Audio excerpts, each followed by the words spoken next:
यूं ही नहीं मिलती मंजिल, मंजिल संघर्ष से मिलती है, कुछ अंदाज से तो कुछ नजरअंदाज से। जी हाँ स्टूडेंट्स, आज जो अभी आप हमें देख रहे हैं, जिस मंजिल को पाने के लिए, जिस मुकाम को पाने के लिए आप मुझे देख रहे हैं, इस मुकाम तक पहुंचाने के लिए अभी से लेकर के पूरे सेशन, इनफैक्ट आपके हम एग्जाम हॉल तक हम आपके साथ रहेंगे। जी हाँ, और ये जो क्लास 12th है, ये आपके लिए बहुत ज्यादा इंपॉर्टेंट है और यहां पर बहुत ज्यादा आपकी संघर्ष की जरूरत है, संघर्ष की जरूरत पड़ती है और आपको संघर्ष करना है और उस संघर्ष से आगे चल के आपको इस जो क्लास 12th है इसको पार करना है और अपने फ्यूचर को ब्राइट करना है। और इस फ्यूचर को ब्राइट करने में और हम आपके साथ हैं और जो भी एक्सपीरियंस है मैं आपके साथ रखूंगा और हमेशा मैं आपके लिए काम करूंगा। मैंने अभी बोला है यहां से लेकर के मैं एग्जाम हॉल तक मैं आपके साथ रहूंगा। जी हाँ, मैं एसआर राजन एजुकेशन वाव में आपका स्वागत करता हूं। इस क्लास में अभी हम बायोलॉजी के सिलेबस के बारे में बात करेंगे और इस बायोलॉजी में कितने चैप्टर्स होते हैं और कितने इस चैप्टर से कितने क्वेश्चंस पूछे जाते हैं और साथ ही कितने मार्क्स के क्वेश्चंस पूछे जाते हैं, ये सब चीज को मैं डील करूंगा। और देखा जाए तो 11th और 12th दोनों मिलकर के कंप्लीट बायोलॉजी बनता है और इस कंप्लीट बायोलॉजी में इस बायोलॉजी को यूनिट के अकॉर्डिंग डिवाइड किया गया है। और देखा जाए तो 11th और 12th के कंप्लीट, अगर बायोलॉजी की मैं बात करूं तो कंप्लीट बायोलॉजी को 10 यूनिट में बांटा गया है और 10 यूनिट में से 5 यूनिट 11th में है और 5 यूनिट 12th में है। तो बहुत सारे बुक में जो है ना यूनिट 6 से स्टार्ट किया रहता है। तो कहीं आपके मन में क्वेश्चंस आएगा जो सर ये यूनिट 6 क्या है, हमने यहां पर, आपने तो यूनिट 1 लिखा है। मैंने क्या बोला, 11th में यूनिट 5 तक है और कंप्लीट बायोलॉजी 11th और 12th मिला के होता है। तो दैट्स व्हाई आपका क्या है, यूनिट यहां पे 6 होगा अगर आप कोई भी बुक को आप देखते हैं तो।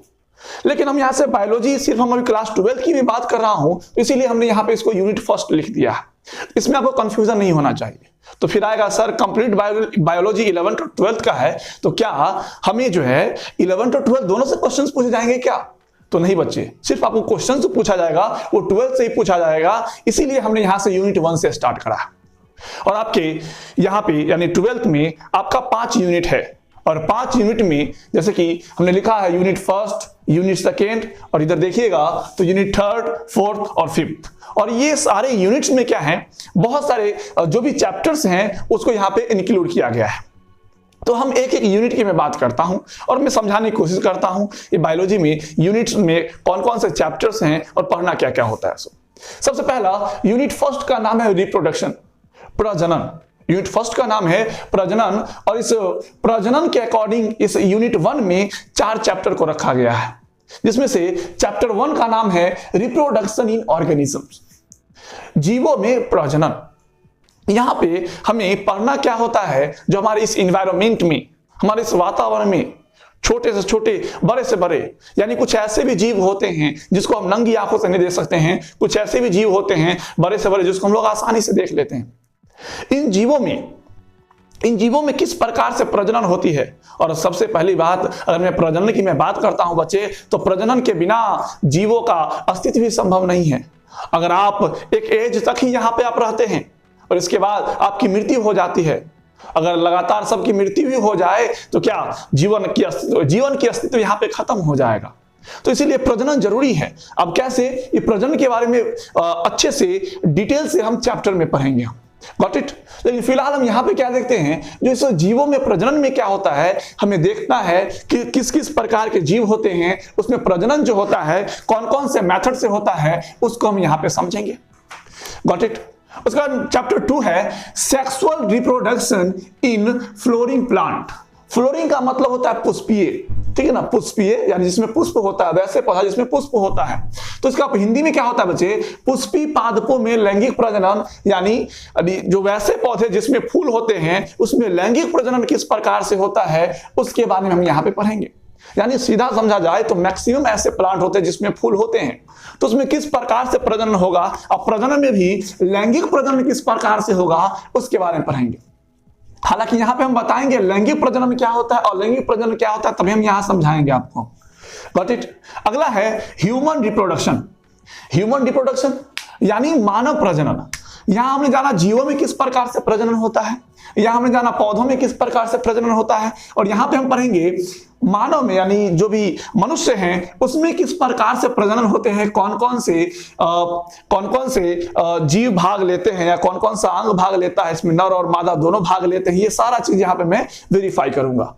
जब इतना पढ़ लेंगे ना तो हमें चैप्टर 4 में पढ़ना होता है रिप्रोडक्टिव हेल्थ यानी प्रजनन स्वास्थ्य। यानी ये जो प्रजनन होता है, प्रजनन के बाद हमारा जो जच्चा और बच्चा, यानी कहने का मतलब जो गर्भवती माँ होती है वो माँ और बच्चे किस प्रकार से स्वस्थ रहे, और कुछ ऐसी हैबिटेट यानी कुछ ऐसी हमको आदतें रखनी है जिसके वजह से प्रजनन में कोई दिक्कतें नहीं आए। इसीलिए सरकार ने इस स्पेशल टॉपिक को प्रजनन स्वास्थ्य को यहाँ पे जोड़ा है और इसके बारे में यहाँ पे पढ़ेंगे। और ये कंप्लीट 4 चैप्टर का एक यूनिट होता है जिसको हमने यूनिट 1 कहा, जिसको हमने कहा रिप्रोडक्शन। और आपके स्टेट बोर्ड में यहां से 14 मार्क्स के क्वेश्चंस पूछे जाते हैं। कितने मार्क्स के बच्चे? 14 मार्क्स के क्वेश्चंस पूछे जाते हैं। ये तो समझ में आ गया, यूनिट फर्स्ट है। अब हम आते हैं यूनिट सेकंड में। यूनिट सेकंड का नाम है जेनेटिक्स एंड इवोल्यूशन। जेनेटिक्स का मतलब होता है अनुवांशिकी, इवोल्यूशन का मतलब होता है विकास। यहां हम पढ़ेंगे, जैसे आप लोग बचपन से ही देखते आते हैं, जो कहा जाता है मानव का विकास जो है लंगूर से हुआ है, बंदर से हुआ है, लेकिन यहां उसके फैक्ट को जानेंगे हम। जैसा क्या बात है, सिंपली आपने कभी नोटिस करा होगा, जो गांव घर में किसी का अगर बच्चा होता है तो वहां कहता है लोग, जो ये जो बच्चा है इसका नाक जो है मम्मी के जैसा है, इसका आंख पापा के जैसा है, ठीक है, ये सारी चीज वहां बोलते हैं, ठीक है। तो ये सब चीज क्यों बोलते हैं? ऐसा क्या होता है जो माँ बाप का गुण बच्चों में आता है, और माँ बाप का जो गुण बच्चों में आता है बच्चे, उसी को हम लोग जेनेटिक्स कहते हैं, और इसी को हम लोग क्या करते हैं, हम लोग अनुवांशिक कहते हैं। वही चीज के बारे में हमको क्या करना है, यूनिट 2 में पढ़ना है, ठीक है। और यहां पर देखेंगे तो इसमें 3 चैप्टर को इंक्लूड किया गया है, जिसमें से पहला है वो है आपका chapter 5 principle of inheritance and variation, वंशागति और विभिन्नता के सिद्धांत। यानी यहां पे हम लोग समझेंगे ये जो जेनेटिक्स है, ये जेनेटिक्स किस प्रकार से काम करता है उसके प्रिंसिपल को, और इवोल्यूशन यानी वेरिएशन जो होता है इसके प्रिंसिपल को पढ़ेंगे हम लोग, सिद्धांत को पढ़ेंगे, ठीक है, कोई दिक्कत। और इसी के बाद हम बात करेंगे मॉलिक्यूलर बेसिस ऑफ इनहेरिटेंस। यानी यहां पे हम लोग जानेंगे ये जो वंशागत यानी जो ये वंशागत गुण आते हैं, माता पिता से गुण आते हैं, उसका फैक्ट कौन है, उसका कारण कौन है, किस वजह से होता है, उसके आणविक आधार मतलब से छोटे से कण के बारे में हम पढ़ेंगे, जिसके बारे में क्या होता है बच्चे, ये तो होता है, ठीक है। यानी क्या बोलते हैं, भिन्नताएं आती है या वंशागत यानी अनुवांशिक गुण आता है माता पिता से बच्चों में, ये सब के आधार के बारे में पढ़ेंगे, किसके कारण से होता है। तो आपने कभी डीएनए का नाम सुना होगा, तो इस डीएनए आरएनए वगैरह के बारे में यहाँ पे अच्छे से पढ़ना है। अगला है 7 में इवोल्यूशन, विकास। और ये इवोल्यूशन अगर मैं विकास की मैं बात करूं तो यहां पे बताया जाएगा जो पृथ्वी का विकास किस प्रकार से हुआ, पृथ्वी के विकास किस प्रकार से हुआ, और साथ ही वहां पे जितने भी जीव हैं उस जीव का विकास किस प्रकार से हुआ। आपने बचपन में कहानी भी सुना होगा, जो कहा जाता है ब्रह्मा जी ने 6 दिन के अंदर में पूरे पृथ्वी का निर्माण किया।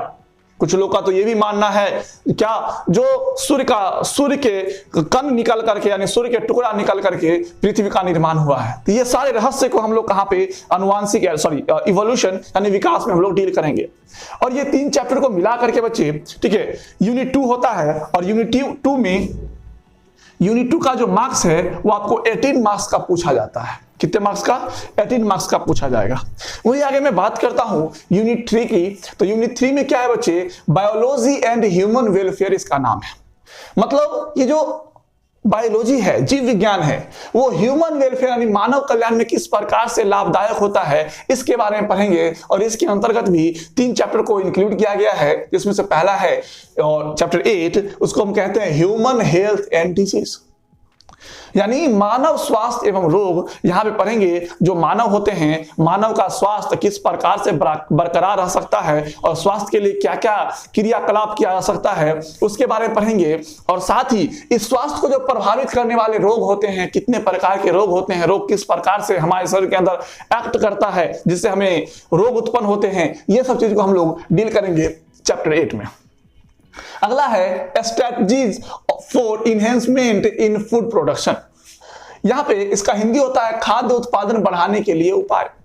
अगर सिंपली अगर देखिएगा आप, तो एक ऐसा टाइम था जब भारत जब आजाद हुआ था, उसकी बात की अगर मैं बात करूं तो उस टाइम जो है बच्चे, हमारे भारत की जनसंख्या लगभग 36 करोड़ थी। लेकिन उस टाइम भी क्या था, जो हमारे यहां पर भुखमरी बहुत ज्यादा था, अन्न की कमी थी, जिसकी वजह से अकाल पड़ता था और लोग भूखे मरते थे। लेकिन आज वर्तमान समय में हमारे भारत की जनसंख्या 125 करोड़ है, जो मोदी जी कहते भी हैं, मेरे 125 करोड़ भाइयों एवं बहनों, है ना। तो ये 125 करोड़ जनसंख्या में क्या ऐसा क्या हुआ होगा जो क्या जमीन बढ़ गया, क्या भारत जितना पहले था उससे बड़ा हो गया क्या? नहीं। उर्वरक जो यानी जो भी खेती वाले भूमि होती है उसकी जनसंख्या बढ़ गई, उसकी एरिया बढ़ गया क्या? तो ये भी कहेंगे नहीं। क्या किया गया? वो जो फसल उत्पादन होता था उसको वृद्धि कराया गया। तो आप लोग आज के टाइम में हाइब्रिड प्लांट्स का नाम सुनते होंगे, हाइब्रिड गाय का नाम सुनते होंगे। ये सब के वजह से क्या हुआ, खाद्य पदार्थ में वृद्धि होना शुरू हुआ, और उसी के बारे में यहाँ पे हम पढ़ेंगे। तो उसको कौन कौन से उपाय किया गया उसके बारे में। और अगला है माइक्रोब्स इन ह्यूमन वेलफेयर, यानी मानव कल्याण में सूक्ष्म जीव। जी हाँ, तो आपके मन में भी कंफ्यूजन आएगा, अरे सर सूक्ष्म जीव में बैक्टीरिया, वायरस, ये सब तो हमारे लिए हानिकारक ही होता है ना। तो यहां पे कैसे हमारे लिए मानव का कल्याण करेगा?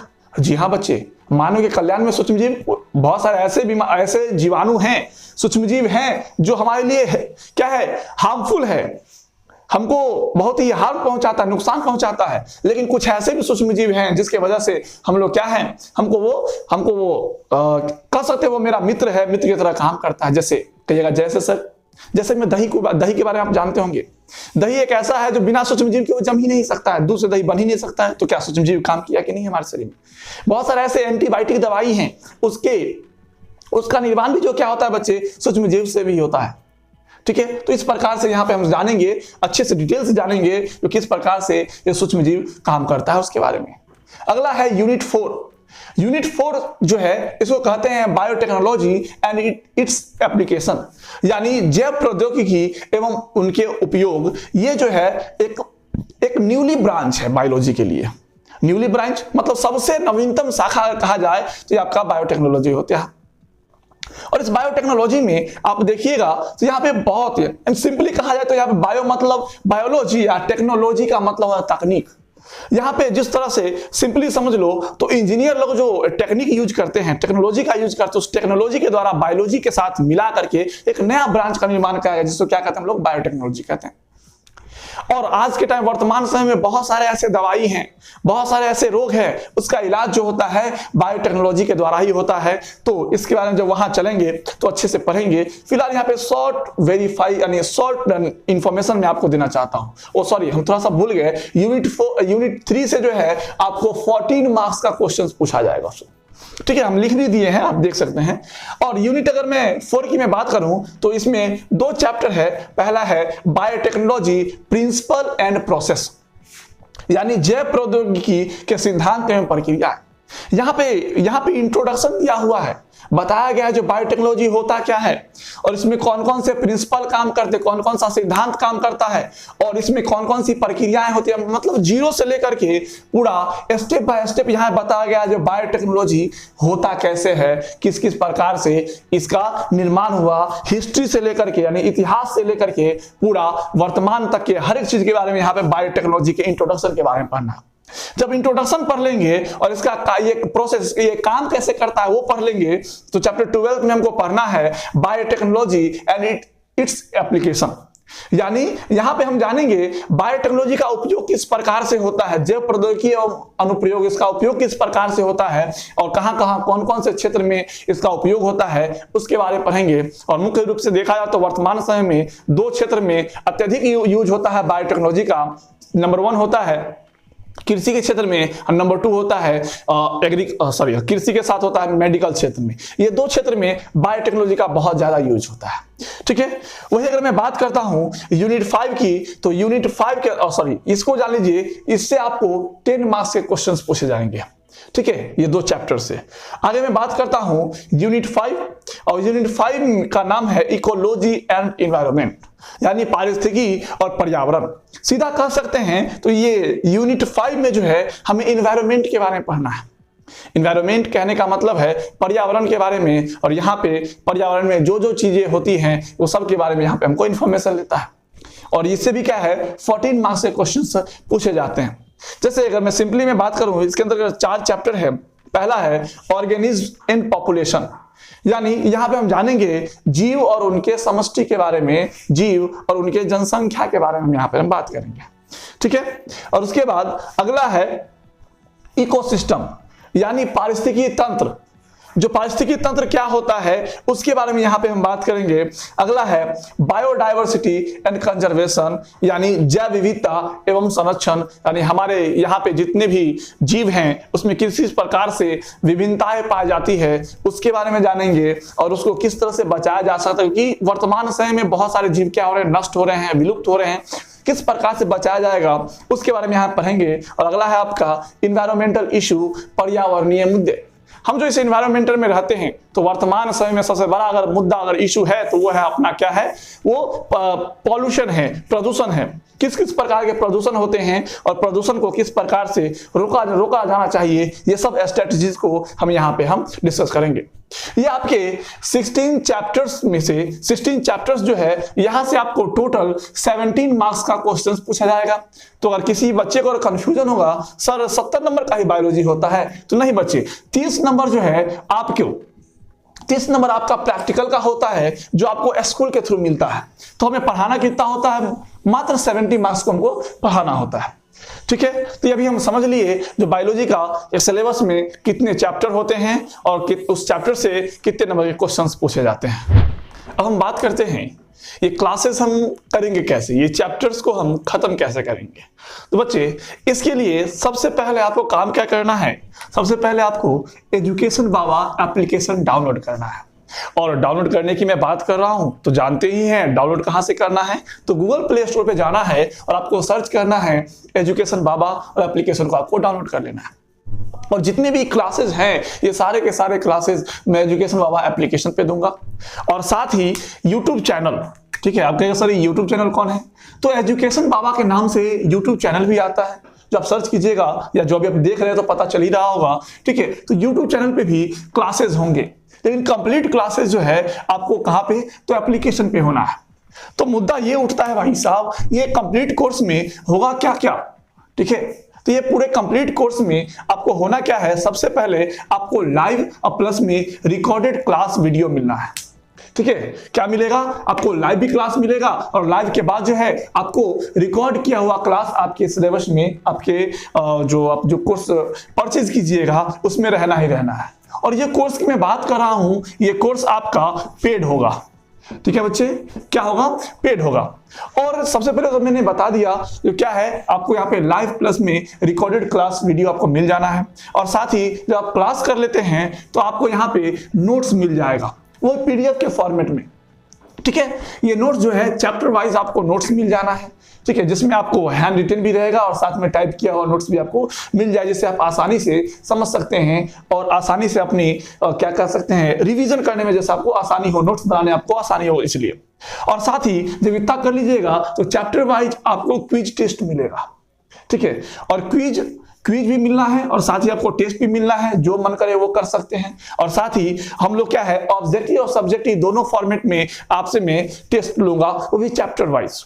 और साथ ही इसके बाद भी अगर आपके मन में कोई भी प्रॉब्लम है तो डायरेक्ट जो है आप क्या कर सकते हैं, हमसे इंस्टेंट डाउट सॉल्यूशन ले सकते हैं। तुरंत जैसे आप क्वेश्चन पूछिएगा कुछ ही मिनटों के अंदर आपके उस क्वेश्चंस का जवाब मिल जाना है, ठीक है। और साथ ही जब इतना कुछ हो जाना है, जैसे आपका सिलेबस खत्म होगा तो सिलेबस के बाद आपको हम लोग क्या करेंगे, प्रीवियस ईयर क्वेश्चंस प्रैक्टिस करवाएंगे।